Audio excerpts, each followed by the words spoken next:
Halo semuanya, salam damai Kristus bagi kita semua. Sebelum kita lanjut videonya, saya mau ucapkan terima kasih terlebih dahulu untuk saudara-saudaraku yang sudah dengan setia mendukung channel ini. Tuhan Yesus memberkati. Dan untuk saudara-saudaraku yang masih mencari kebenaran, saya berdoa semoga kalian menemukan kebenaran yang sejati dan kebenaran itu dapat membebaskan kalian dari belenggu kebodohan.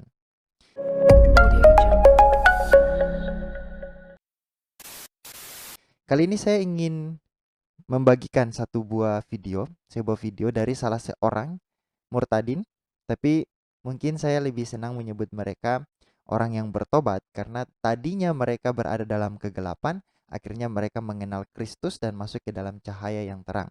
Ibu ini berbicara tentang salah satu yang sampai sekarang menjadi topik pembahasan dari Islam dan Kristen, yaitu tentang bidadari surga. Kalau misalnya klaim para muslim bahwa Tuhannya orang Yahudi dengan Tuhannya orang Islam itu sama, mengapa mereka tidak sama-sama menjanjikan bidadari yang sama juga untuk orang Yahudi, tetapi hanya untuk orang-orang Islam? Karena itu seperti yang saya katakan tadi, di dalam keyakinan Yahudi, bahkan Yesus Kristus sendiri mengatakan bahwa tidak ada perkawinan di dalam Islam. Tidak ada perkawinan di dalam surga. Maaf ya, tidak ada perkawinan di dalam surga. Itulah yang dikatakan oleh Yesus Kristus. Dan Yesus Kristus mengatakan bahwa perkawinan yang ada di dalam surga itu adalah ajaran seperti itu adalah ajaran sesat. Karena mereka tidak mengenal Allah yang benar. Itu sebabnya ini menjadi landasan yang sangat penting. Keyakinan Yahudi tentang Allah dengan keyakinan Islam tentang Allah itu sangat berbeda. Jadi orang-orang yang selalu mengatakan bahwa oh Tuhan kita sama, Tuhan kalian sama, bahkan Tuhan kalian sama menjanjikan surga yang penuh bidadari, hubungan terus menerus, kan tidak? Oke, sekarang kita lihat saja mengapa ibu ini dia keluar dari Islam. Kita simak videonya ya. Kenapa di surga itu ada bidadari, nggak ada bidadara? Kenapa wanita itu harus pilih percaya kepada Tuhan Yesus Kristus? Kenapa emak memilih meninggalkan keislaman sebagai wanita? Puji Tuhan, bersyukur diikuti suami dan anak-anak, percaya kepada Tuhan Yesus Kristus. Karena wanita itu berharga di mata Allah. Laki-laki atau perempuan itu diciptakan seturut dengan gambar dan rupa Allah, sesuai dengan peta teladan Allah. Jadi tidak ada Allah yang sejati, Allah yang kekal, Allah yang benar, Allah yang kasih, Allah yang adil itu menciptakan wanita kurang separuh akalnya dibandingkan laki-laki, sehingga wanita harus bergantung kepada suaminya laki-laki untuk bisa ke surga, sehingga wanita harus mau menjadi objek syahwat, jika tidak di dunia, di akhirat. Kalau tidak mau menjadi objek syahwat, harus ke neraka. Tidak seperti itu ya teman-teman. Jadilah wanita yang mulia, wanita yang berharga, wanita yang bernilai. Mengapa? Karena Allah mendesain kita sudah sempurna sesuai dengan rupanya. Sehingga tidak ada kita perlu menghinakan diri kita semata-mata hidup hanya mengabdi sebagai objek syahwat semata. Jikalau tidak mengabdi sebagai objek syahwat, maka kita begitu dihina dan direndahkan. No. Percayalah kepada Tuhan Yesus Kristus, kamu akan selamat, kamu dan seisi rumahmu. Haleluya, puji Tuhan, amin. Dan percayalah kepada Tuhan Yesus Kristus, karena di mata Tuhan Yesus Kristus, di mata Allah, wanita itu sangat berharga. Manusia, apapun bentuk rupanya, sekalipun secara fisik dia mengalami kecacatan, kerusakan karena kecelakaan atau musibah, semuanya tetap bernilai berharga di mata Allah. Jadi jangan mau dibodoh-bodohi ya. Pilihannya cuma 3. Dunia jadi objek syahwat, surga objek syahwat. Tidak mau jadi objek syahwat, masuk neraka. Tidak seperti itu. Kita bernilai, kita berharga, masih banyak yang bisa kita lakukan.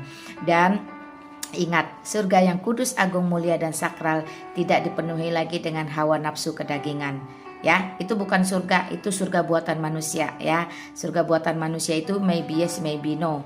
Itu bisa jadi fiksi, itu bisa jadi dongeng. Tapi surga tempat Allah berkuasa, tempat Allah bertahta itu adalah surga yang nyata. Surga yang bukan katanya-katanya, tapi surga yang sesungguhnya, di mana kita akan dibangkitkan dengan tubuh kemuliaan, kita memuji, menyembah, dan dalam sukacita, kasih, damai sejahtera. Tidak ada lagi syahwat, tidak ada lagi air mata, tidak ada lagi kedukaan, tidak ada lagi perasaan wanita direndahkan semata-mata objek syahwat. Salam santun, salam takjim, Tuhan Yesus berkati semua wanita. Oke, itu adalah video dari salah seorang yang yang bertobat dari Islam masuk kepada Kristen. Bagaimana cara pandang dia tentang wanita, tentang dirinya sendiri itu mulai berubah drastis. Yang tadinya berpikir bahwa dia akan menjadi objek seksual, bukan hanya di bumi tapi juga di surga. Akhirnya dia beranggapan bahwa sebenarnya tidak ada. Karena apa? Karena memang hal-hal seperti itu nampaknya terlalu rendah sekali kalau dimasukkan dalam salah satu kategori untuk ke surga. Kenapa? Bukan hanya itu lagi, tetapi dalam ajaran juga mengatakan bahwa ajaran Kristen juga mengatakan bahwa di surga itu tidak ada kawin mawin, tidak ada kehidupan seksual, tidak ada. Dan bukan hanya itu, dia memberi nasihat kepada semua saudara-saudara yang muslim, yang muslimah ya, bahwa kenallah Yesus Kristus, maka derajatmu akan diangkat. Derajatmu akan diangkat. Luar biasa. Kamu yang tadinya menjadi objek seksual di dunia dan di akhirat, bukan lagi menjadi objek seksual, tetapi kamu menjadi berharga di mata Tuhan. Kamu menjadi orang yang sepadan dengan laki-laki, dalam artian bahwa tidak lagi membedakan antara laki-laki dan perempuan dari segi pengetahuan, dari segi seperti yang ada salah satu hadis mengatakan bahwa ini saya tunjukkan hadisnya ya. Nah, saudara perhatikan di hadapan saudara-saudara, itu sudah ada hadis yang dikatakan oleh Muhammad sendiri. Dia mengatakan bahwa yang memutuskan sholat ialah wanita, keledai, dan anjing untuk menjaga sholatmu dalam kurung dengan meletakkan sutra berupa seperti kayu yang diletakkan di atas punggung unta. Jadi saudara bisa membacanya di dalam Sunan Ibnu Majah dan Sunan Musnad Ahmad, bahkan ada di dalam Tirmidzi, At-Tirmidzi dan sebagainya. Masih banyak lagi hadis-hadis yang mengatakan demikian. Nah, itu sebenarnya adalah suatu upaya untuk merendahkan derajat wanita sendiri.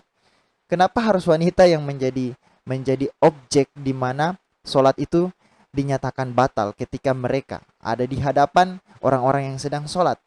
Bahkan disetarakan dengan anjing dan keledai.